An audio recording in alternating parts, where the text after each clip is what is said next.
That way, those of you, if you need to run out to get back to work, you can. If not, we're going to hang out as long as y'all want to talk to these. So I'm Kelsey Hansel. I'm the Valley District Horticulture. Come on in. We're just getting started. I have brought in a speaker today to talk bees to you because I don't know much about bees, so I'm going to be learning around with you. Ryan Engel is here from Golden Prairie District, right? Yes. Which is out west. And so he has the bee knowledge today. So I'm going to turn it over to Ryan and take a look. Well, thank you, Kelsey. I can't act like a total expert. I do have a little bit of experience doing this stuff. So as Kelsey said, I'm Ryan Engel. I live and I'm from Hays, Kansas. So that's kind of where I do keep most of my bees. I've been keeping bees for about 10 years.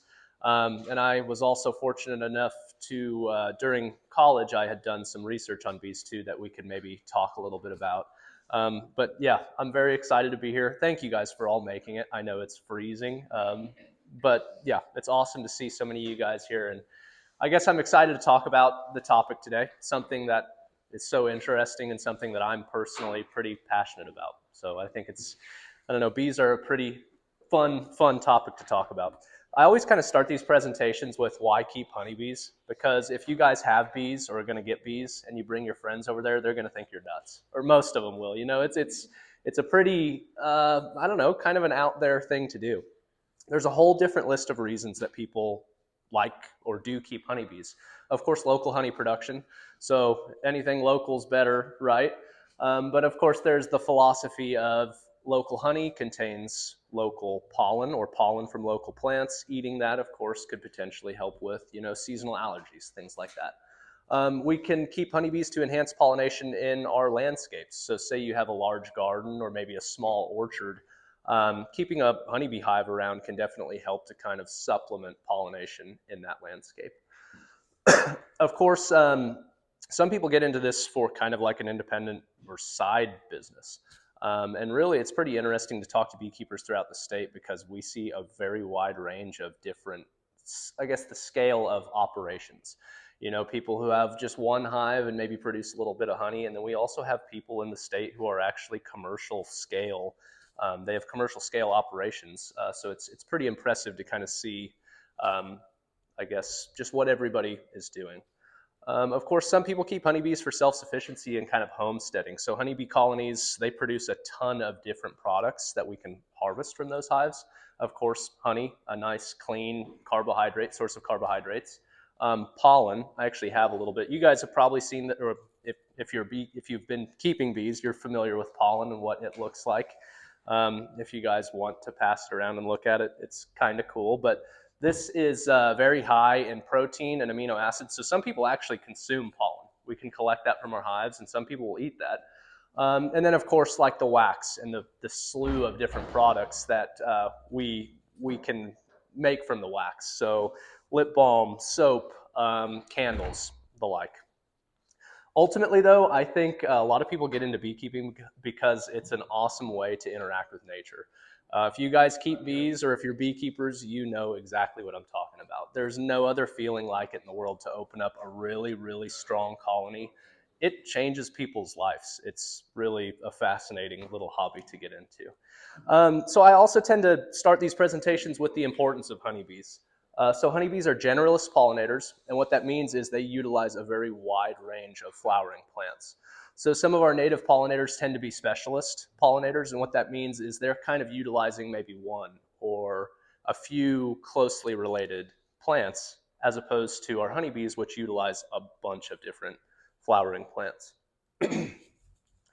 I think arguably maybe one of the most important characteristics of honeybees is the fact that they're domesticated or kind of domesticated. And what that means from like a human value standpoint is that we can manage and move them.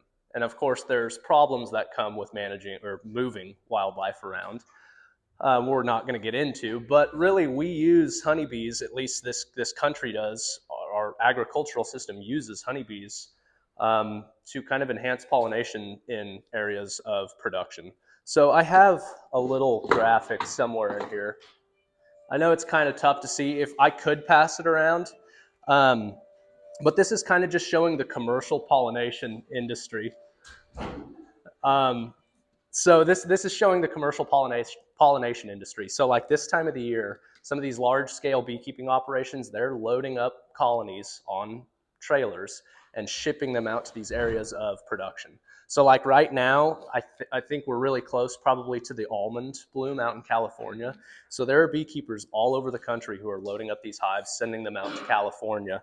After those trees come out of bloom, they'll kind of follow other production, and these hives will be trucked into those areas of production. So it's pretty fascinating. I don't know if you guys want to look at it. This is just kind of a graph or a chart. Sorry, I skipped you guys on the pollen. My bad. I'll get it when it comes around. Of course, honeybees are also social. So some of our native pollinators are kind of solitary. And what that means is they live at least a portion of their life kind of isolated or by themselves. Honeybees, of course, don't. They live in colonies. And some of these colonies can get really large.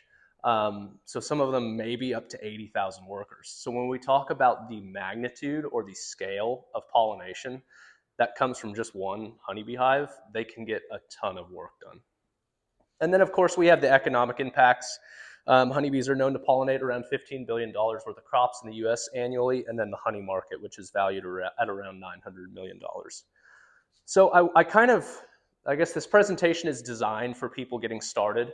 I'm sure we have a span of different levels of experience in here, so excuse me if some of this is a little redundant, but I just wanted to go over some of the basics to kind of help people who are looking at getting into this hobby. So what I was going to talk about was the equipment that's needed, kind of give you guys a rough estimate of the cost, where to source your honeybees, and then talk just a little bit about colony site selection. So talking about the equipment, we're going to focus on Langstroth style hives. So I'm sure you guys have seen these before. This is by far the most common hive design out there. There are other hive designs, but this one really is kind of the tried and true design. It was designed in 1851, and it's been largely unmodified, which kind of tells you that it works. So the key characteristic here is there are movable frames inside this colony. So it allows for inside this hive. It allows for easier inspection, kind of improved disease management, and then increased honey production. This is kind of also a more humane way to keep honeybees. So I was going to break down just the hive components. So looking at this is kind of a standard beekeeping hive here. And I just wanted to talk a little bit about each one of the parts. So at the bottom, we have a hive stand. This is kind of a fancy one. What I see a lot of different beekeepers using, though, are pallets or cinder blocks, really anything to elevate that colony just to get it up off the ground. That helps with keeping water out from the inside. It helps from that equipment rotting or degrading. But moving up from that hive stand, we have a bottom board. This is basically just the floor of the colony, and we can kind of look at it as almost like the front door of the colony, where the bees most commonly are going to enter and exit the hive. Moving up from that is kind of where all the magic happens. So these two boxes here, we would consider each one of them a hive body, or some beekeepers will call them deeps. Really what this is known as is our brood chamber. And brood is essentially just a fancy term for baby bees, developing bees, eggs, larvae, and pupa. So this is really, when you guys are making inspections in your colony, this is where all the magic is happening inside of a beehive. The queen is in there. She's marching around. She's laying eggs. There's developing bees inside that colony. So again, the eggs, the larvae, the pupa. The honeybees are also storing some honey and pollen in this. This is really where everything is going on inside of the hive. Moving up from that, we have a queen excluder. So not all beekeepers use these. Some do, some don't. I would recommend, if you are new to keeping bees, I would start with one of these. And I should also mention where to source some of this equipment. I'm sorry I forgot about that. But really, all this equipment that we're going to talk about today, you guys could typically find this sometimes at your local hardware store, but there are also beekeeping supply groups. So this is like I actually just got this in the mail the other day. Man Lake is a company. I'm not promoting one over the other, but there are different beekeeping supply groups, and any of this stuff that I'm going to talk about today, you guys should be able to find in this. But back to the queen excluder. Not everybody uses these. It does, I suppose, as the name implies, it excludes the queen. And what I mean by that is our queen is always spending her time in these hive bodies. again, laying eggs, working away. As we move up past that queen excluder, at certain times of the year, beekeepers will have something called supers on those hives. This is where we would collect our surplus honey, or bees will store surplus honey.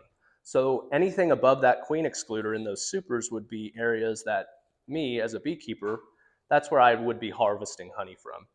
That queen excluder is going to ensure that your queen cannot get up into those supers and lay eggs, potentially, which nobody wants in their honey, right? And it also actually prevents the bees from storing any pollen in that too. So really it ensures that our supers remain pure honey, basically. Moving up from that, we have an inner cover and an outer cover. I do have one of these boxes today. There's nothing really to it. I've got some cool, I use this for other programs, just some cool different images and kind of some fun facts on there. We can maybe look at it at the end of the program if you guys are interested.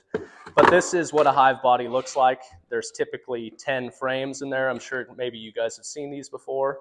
That's a bare frame with the foundation. That's just kind of what they look like.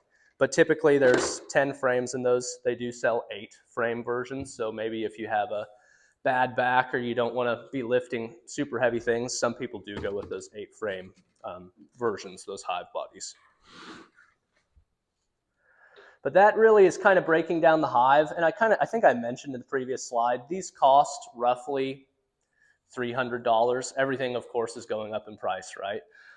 So they may be a little more expensive now. You can also buy them unassembled and assemble them. That'll save you a little money if you do choose to go that route. But I would say budget roughly $300 for the hive itself. Moving into equipment, I would say around $60 in tools. And I think these are probably the essential tools that you need if you're starting a honeybee hive this year. Now, of course, if you start flipping through this catalog, there's a ton of different cool gadgets, and yeah, you can get carried away quick, but I don't think they're necessary. I've kind of listed what I think are the 3 musts that you need when you're starting to keep bees.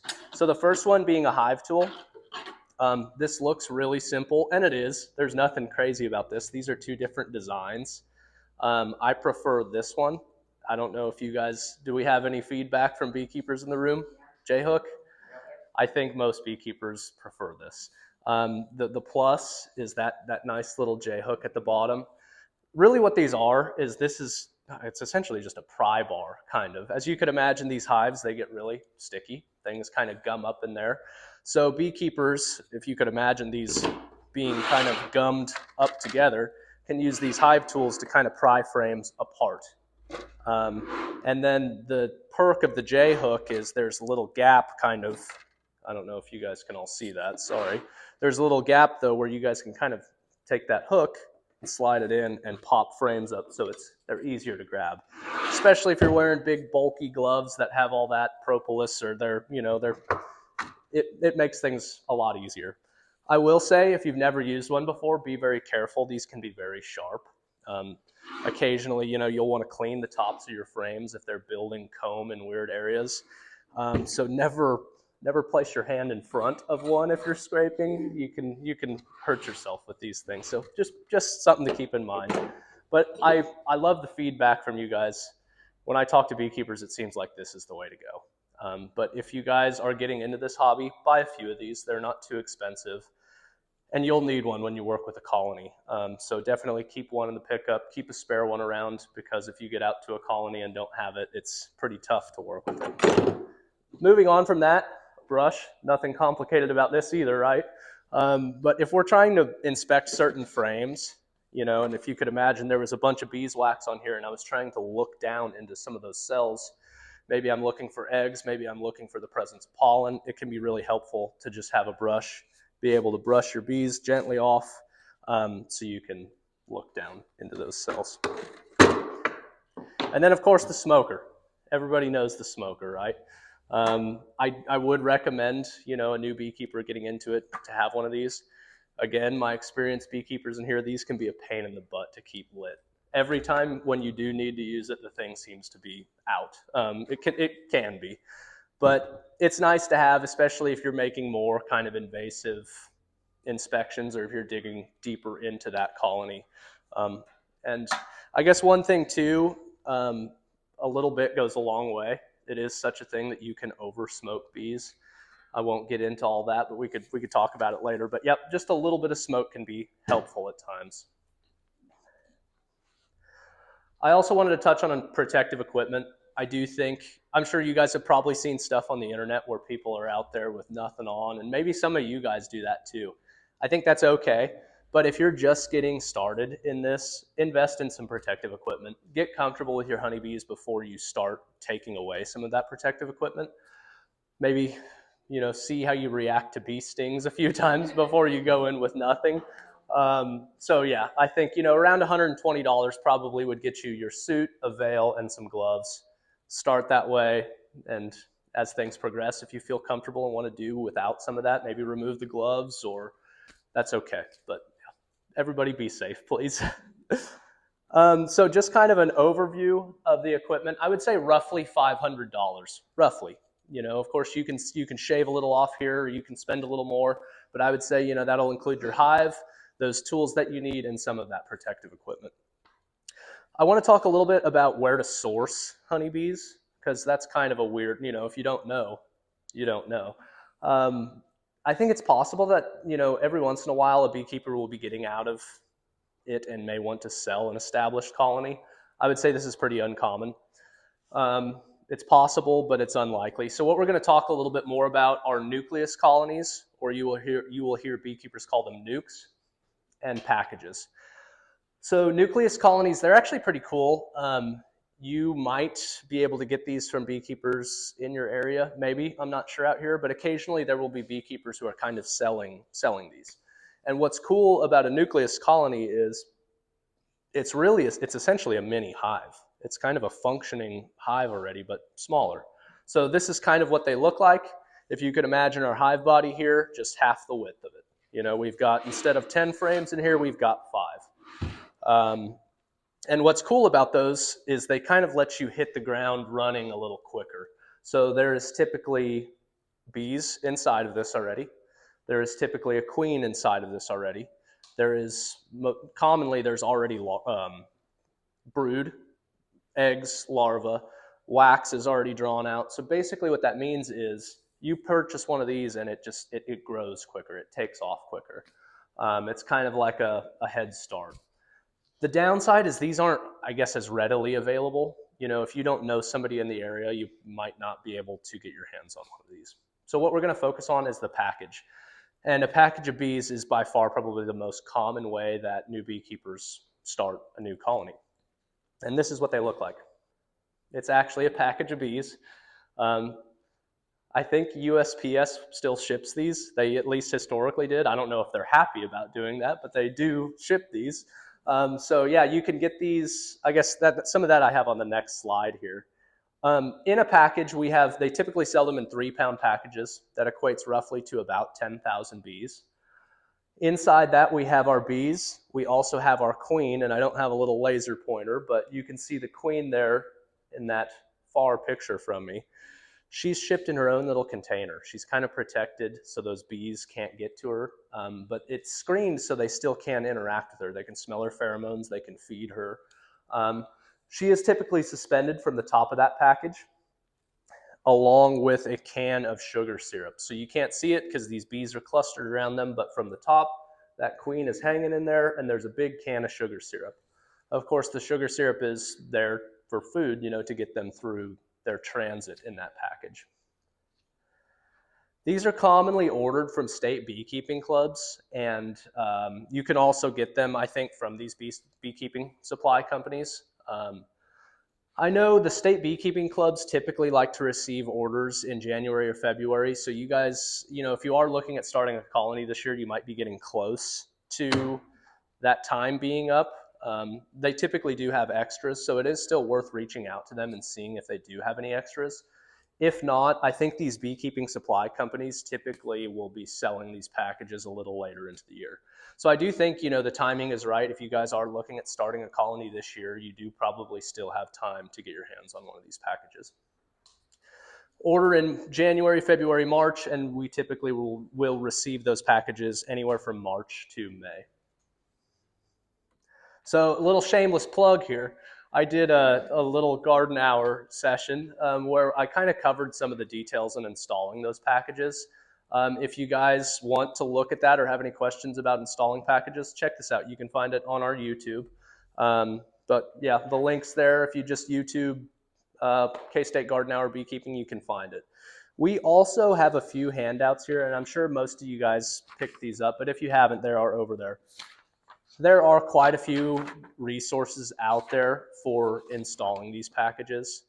So I guess if you have any questions, reach out to me. I can get you some of this information. I'd be happy to help however I can.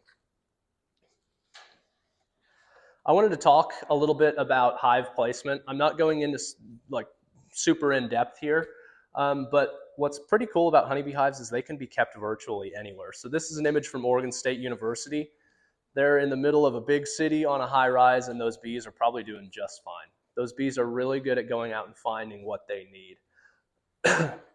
I would, though, be sure to check city laws and ordinances. So there are certain areas where they have policy on if you can keep honeybees or not. So please don't break any laws, look into what you guys are allowed to do.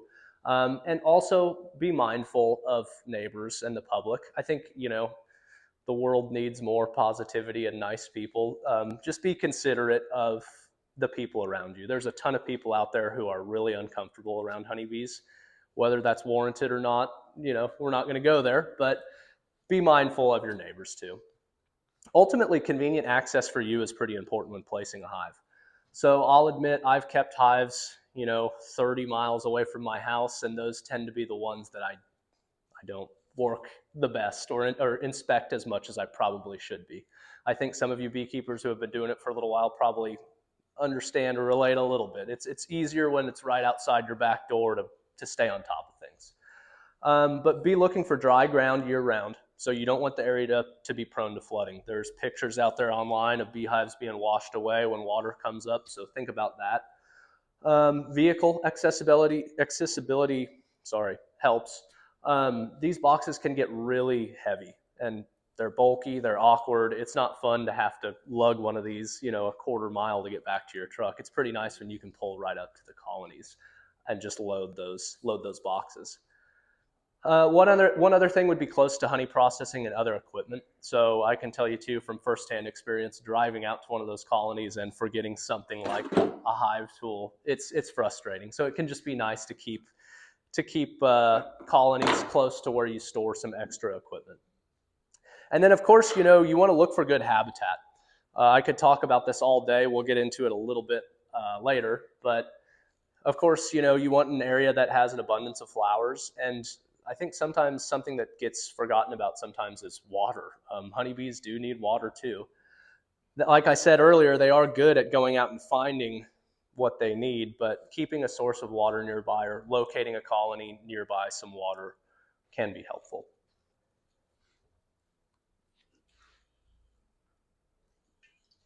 So I was going to talk a little bit about, we went over equipment that was needed, and if you guys have any questions at the end, I'll address them. Equipment that's needed, where to get your honeybees, and kind of where to place your colonies. I wanted to talk really surface level here about what beekeepers do maybe in their first year. So this is some more of the management recommendations. Like I said, this is not going into depth. We can do that after if you guys have questions. We can all have kind of an open, I guess, a roundtable discussion too and see what other beekeepers are doing. But I wanted, just for the beginners, for people who don't have any experience with this, to just kind of give a surface level description of what beekeepers are doing kind of throughout the year. And where I wanted to start was by talking about kind of the seasonal beekeeping cycle. What I mean by that is all animals, I guess, are influenced by their environment. So there are kind of predictable tasks that we will be performing as beekeepers throughout the year, kind of dependent on the season or the month of the year. So I was going to start with this. And I'll admit to you guys that I'm a total nerd because I love this graph. I found this so interesting. To break it down really quick, this is honeybee forage and feeding cycles in the Willamette Valley. So the Willamette Valley, I believe, is Oregon. I understand that is not central Kansas. So some of this does not apply to us. but there are some kind of general trends that we can take away from this. So that yellow line there is showing nectar flow. So I wish I had a little laser. I don't. I'll do the best I can. Of course, January and February, we don't really have any nectar available. Those flowering plants aren't flowering. But by March, we start to see certain species kind of pop up, and we have our first abundance of nectar and pollen. According to their data, in April, I guess there was a nectar dearth, which just means there was a shortage of nectar, a reduction in available nectar. That could be to weather too. Maybe it was real rainy, those bees couldn't get out and fly, so they weren't bringing anything in. But I want to draw your attention to May, June, July, kind of that late spring, early midsummer. That's when we see probably the majority of our nectar flow. And then, of course, as summer kind of comes to an end, we see diminishing nectar flows. Those flowers tend to kind of go away as we get into fall. And hopefully those bees have collected enough nectar, produced enough honey to where they're going to be able to get from October all the way back to March. So that's essentially the life of a honeybee. It's work really hard. What's the saying? Is it make hay while the sun's shining? Is that right? Am I saying that wrong? Okay. But that's what they're doing. I mean, they have to capitalize on these narrow windows where they have resources available. So what this also shows too is it kind of breaks plants down just by general names. It's not necessarily specific species, but it also shows whether they are maybe only pollen producing plants. So in that instance, that plant only produces a significant source of pollen and not a significant source of nectar. Others, however, produce both, and some, like that snowberry there, they're claiming that that's really essentially just providing a source of nectar and not really much pollen. So, as I said, I loved this graph so much that this is kind of what inspired what I did for my graduate research. So another shameless plug here, forgive me. This was what I did for my graduate research, and it was a pollen study based out of Ellis County. So this data is going to be much more applicable to Kansas beekeepers, to you guys if you're keeping honeybees around here. That there is just kind of the formal citation. You could probably find it on Google. If you want me to send it to you, I could send it to you guys. If you guys get on Google Scholar and search that, you can find this and read it yourselves. I'll talk about it briefly, but we don't have enough time. If you guys want me to come back, I can do the whole thing, and I'd be happy to. This was probably the best 2 years. Well, I don't want to say that either. I had so much fun doing this research. It was a blast. So what I did was I was interested in seeing how land use or habitat affected the pollen, the floral resources that these honeybees had. I did not look at nectar. I just looked at pollen. And I placed these colonies in different habitat types. I looked at cropland, so agriculturally dominant land. I looked at native or semi-native land, which was kind of grassland dominant. And then I looked at urban or residential land, and I measured the amount of pollen that these honeybee hives collected and the diversity of pollen. So we actually identified where the pollen was coming from which plants it was coming from. So to just kind of, again, surface level go through some of this, these bars, of course, further to the left here, here, that's earlier in the year. So we started collecting pollen in April, and I collected it all the way through September. And what we seen was, I thought it was super interesting. Early in the year, salix was really prevalent, and that's just the genus name for willows. So our willow trees actually produced a really considerable source of pollen for our honeybees early in the year. We also seen a lot of rosaceae, so we attributed that to our fruit trees blooming in the early spring. Both fruit trees and our ornamental kind of flowering trees. Moving a little further into the summer, I guess around June, that pollen really shifted towards our clovers, all different types of clovers too. But from June through July, the predominant source of pollen that we seen was coming from clovers. And what I think was maybe the most interesting thing, I guess what interested me the most to find, was that after that, moving into August and into September, the majority of what we were seeing of pollen that was being collected was coming from grasses and then members of the Chenopodiaceae family and Amaranth family, which we attributed to common agricultural weeds. So things like lamb's quarter and things like Palmer amaranth, pigweed, we actually were finding that our bees were collecting a ton of pollen from those plants at the end of the year. This is interesting because, in grass species too, we don't really seem to think about grass species or pigweed being a significant source of pollen. But for where we live in the country and at certain times of the year, it definitely is. So, like I said, I can talk about this for days, but we'll move on. One more little graph here, but this is kind of the typical beekeeping seasonal cycle. What that dark line is showing is population size. So again, what our bees are doing, this time of the year, January, February, our populations in a colony are at the lowest they're going to be the entire year. So once elm trees typically tend to be the first kind of source of pollen that our honeybees will receive, and it's right around the corner, really. Once they detect that pollen or are able to go out and collect some of that pollen, we're going to start seeing that colony build up in population. And they build up pretty quickly, and if you kind of notice, I want to point this out too, from May to July, typically our colonies peak in population size right around the summer solstice.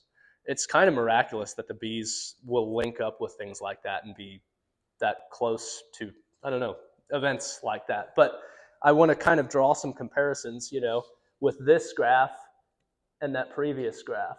So again, those bees are really kind of trying to time this main nectar flow to have a sufficient, again, this is showing colony population, to have a sufficient workforce to be able to capitalize on that nectar flow and make as much honey as they can. Of course, our flowers kind of begin to dwindle by the end of, July, August, and that honeybee hive will actually start the queen at least will stop laying as many eggs as she once was. They're kind of preparing for nest consolidation and going into fall and winter. So again, we're just talking about really surface level general things, but I just wanted to touch on a few kind of management things, and I was going to break it down by season. Again, we can get more into this at the end if you guys would like, but in general, beekeepers should probably be making inspections roughly every 7 to 14 days. I think 7 days is a little too frequently. It's dependent on the time of year. If it's maybe swarm season and you're really trying to stay on top of a colony, you might want to be looking at that hive a little more often. But maybe 10 to 14 days throughout most of the year would be making inspections at that frequency. And what beekeepers are typically looking for is a strong brood pattern. So that's telling us that our queen is laying really effectively. So in this image here, this is all capped brood. So these are bees that are probably pretty close to being born. But if me as the beekeeper, I go out to my hive, I pull this frame out and I see a big old pattern like that, that tells me that that queen is doing great and I'm happy. This is a good sign. We also might want to look for eggs or young larvae, because seeing this doesn't necessarily, she's laying a good brood pattern, but that's not necessarily telling me that my queen is alive and laying today, right now. A better indication of that would be to find eggs or very young larvae. So in this image here, you can kind of see some of that. In the center, we have some sealed brood. So these are older developing bees. And on the periphery, we see some larvae and maybe some eggs, maybe not. But if I find eggs or young larvae, that tells me it's a pretty good sign that my queen was just in the area, within the past day or something along those lines. Yeah. Of course, we want to look for honey and pollen stores. So again, on this, you can kind of see that. The queen is typically going to lay in kind of an egg shape in the center of that frame. The bees will then store pollen and honey on the peripheries of those frames. So of course, you want to monitor how much food those bees have in their colony. Be looking at how much, do they have honey? Do they have pollen there? Of course, always be inspecting for signs of disease and pests. And then queen cells. That can be an indication that there's a problem with your queen. If you see a developing queen cell, those bees, for whatever reason, are saying we need to make a new queen, or it could be preparing for swarming, things like that. So be on the lookout for those things. But in general, in the spring, if you're starting a new colony, so if you guys are starting colonies this spring, one of the biggest recommendations that I would make is to feed them. You don't necessarily have to do this with established colonies, but it is really important with brand new colonies. The reason for that being is wax production is dependent on sugar consumption. What I mean by that is those bees have wax glands, and them consuming sugar or honey, syrup, whatever it might be, is going to stimulate them to produce wax. So the problem is when we start a new beehive, we've got these bare frames. And without a bunch of honeycomb, those bees really don't have any place to store anything. The queen doesn't have any area to lay eggs because she's using that area. I guess the colony is using that to raise young. They're using it to store food. So when we start a hive from from nothing, brand new, it's really important to get food to them as quickly as you can so they can start drawing out all of that wax so they do have area to work, I guess is kind of the thought there. There's a bunch of different feeder designs. I don't have one to recommend over the other, but I just would say feed your bees. And in the spring, we will feed them a 1-to-1 sugar syrup, so 1 part sugar to 1 part water. And then ultimately what you're doing is you're watching that colony grow. We want to see good signs of growth in the spring. Again, if you think back to that graph, we want to see that population just start to skyrocket so they can hopefully take advantage of some of those floral resources in the summer months. But you're going to want to monitor that population growth and add boxes as necessary. That largely, you guys, maybe I'm simplifying it too much, but we're kind of all the time as beekeepers just adding or removing boxes to kind of go with that ebb and flow of the population. So in the spring, as that colony is rapidly growing, we want to be on top of it and adding more real estate so that hive can continue to grow. But, vice versa, I guess in the fall, we're kind of downsizing and doing almost the opposite as that population kind of declines. There's a rule of thumb called the 7-10 rule in beekeeping. It's a rough estimate, but what that would mean is if I open this hive and I only have 1 box on the bottom there, if I see 7 out of the 10 frames in that hive being occupied by bees, they're actively working it, those frames are kind of full, I'm going to take another box and add it to the top of that to allow that colony to continue growing. Because if we don't, we could have things like this happen, this individual didn't put a box on in time or something along those lines. But moving into summer, we want to monitor for signs of swarming. I'm not sure exactly what this is. It was just a good picture. But yeah, we want to be looking for signs of swarming. So again, looking for those queen cells, any indication that our bees might swarm. And there's a few different reasons why they might swarm. One of them being that maybe you're not adding boxes quick enough and giving them enough space to continue growing. They'll kind of be stimulated to say, we're out of here. We got to find a new place to keep growing, to keep thriving, I guess. But again, we just want to see in the summer, we want to see our colonies be large so they can capitalize on some of those floral resources and pack honey on. This would be the time of year most likely that if your bees are doing well, you could potentially add those supers for what you would potentially harvest. I will say if you're starting a hive from scratch, and again, they don't have any of this stuff built out, I think it's pretty unlikely that you'll harvest honey in your first year. I think it's possible, maybe. I think it has probably happened.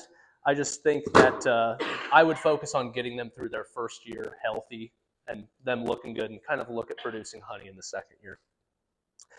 Moving into fall, we want to make sure to leave sufficient honey stores. So that's kind of what I was saying. I think a rule of thumb, and I'd like to get your guys' input on this at the end of this presentation, they say leave around 80 to 100 pounds of honey in a hive just for the bees. So, that's a lot of honey that we have to leave behind for them, but that's really what they need in order to survive. Of course, if we have any surplus honey, we can harvest that. That commonly happens in the fall. And really, again, what we're doing is just kind of getting ready for winter, tying up any loose ends, this kind of nest consolidation. What people will do is they'll begin to reduce the entrance. Sorry, guys. I have one of these here. This is just an entrance reducer. You can see that here. So we'll typically get these on in late summer or very early fall. This is just kind of closing that front door down for those bees. So, if their entrance would be this whole gap, I can slide one of these in here and it reduces their entrance to just that size. There's also even smaller ones, just depending upon what you're trying to do. But that's important to do in the winter. Also most of the time, keep mice out. Mice can sometimes get in these, try to get in the fall. You also want to monitor and make sure they do have enough honey. If they don't have that 80 to 100 pounds, feed those bees. And in the fall, we actually feed a 2-to-1 sugar ratio syrup. It's a little easier for them to process and kind of pack away sooner. So 2 parts sugar to 1 part water. And you just want to pump it to those bees. If they are short on honey, they're not going to make it through the winter. So this is kind of, be on top of that. If your hive looks a little light, looks a little skimpy, hit them with a bunch of sugar syrup. And then, of course, we want to remove any unnecessary boxes. So any additional real estate that they're not going to need to overwinter, that's all area that they have to kind of heat, essentially. So that would be them burning through more honey stores to generate that warmth and maintain that colony temperature. So we really do want to focus on downsizing in the fall ahead of winter to really just reduce to the bare minimum, I guess is kind of the way you could look at it. And then over the winter, this time of the year, we don't do a lot as beekeepers. We don't want to open the hive. They seal that hive up really well, and we don't want to disrupt that. We want to keep our entrances clear of snow if possible, just so that hive has good airflow. They still do need the airflow kind of moving through that colony. So if it snows, clear those entrances off. You can provide a northern windbreak. I know some people talk about insulating their hives. They sell wraps and different products you can do to insulate those hives. We can talk about that too at the end. I don't necessarily have an opinion on it. What I do for mine is just provide a northern windbreak. I don't wrap any of mine.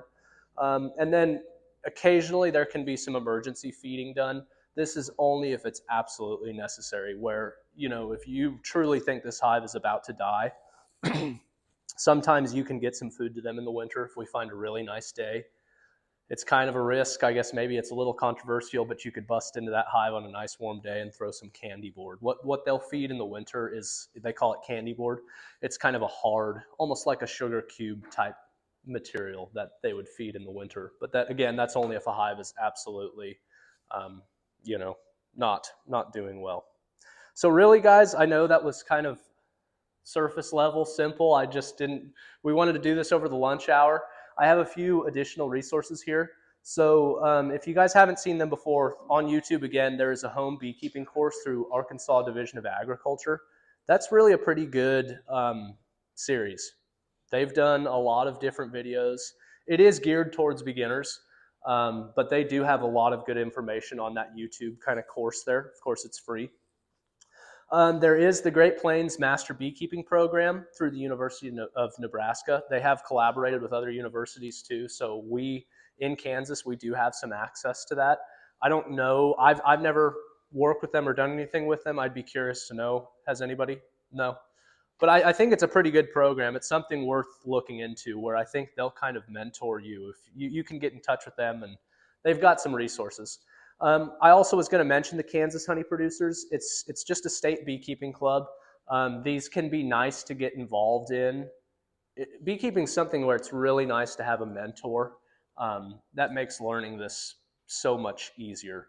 It's really nice to have a group of people where you can bounce ideas off of, hear what they're doing, because we all kind of do things a little bit different. And then a nice book that I have, I'll show you guys.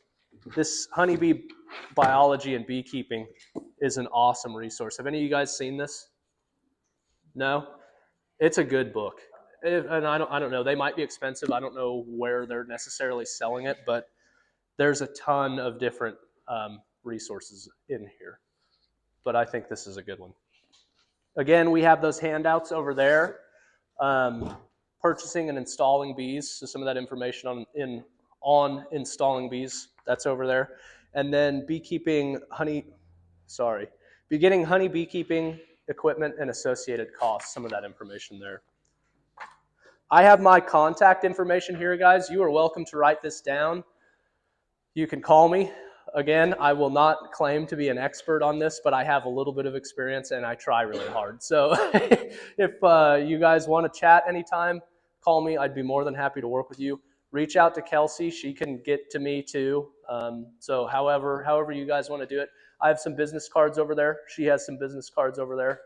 And again, thank you guys for being here. I know it was super cold and it was great to see a room this full.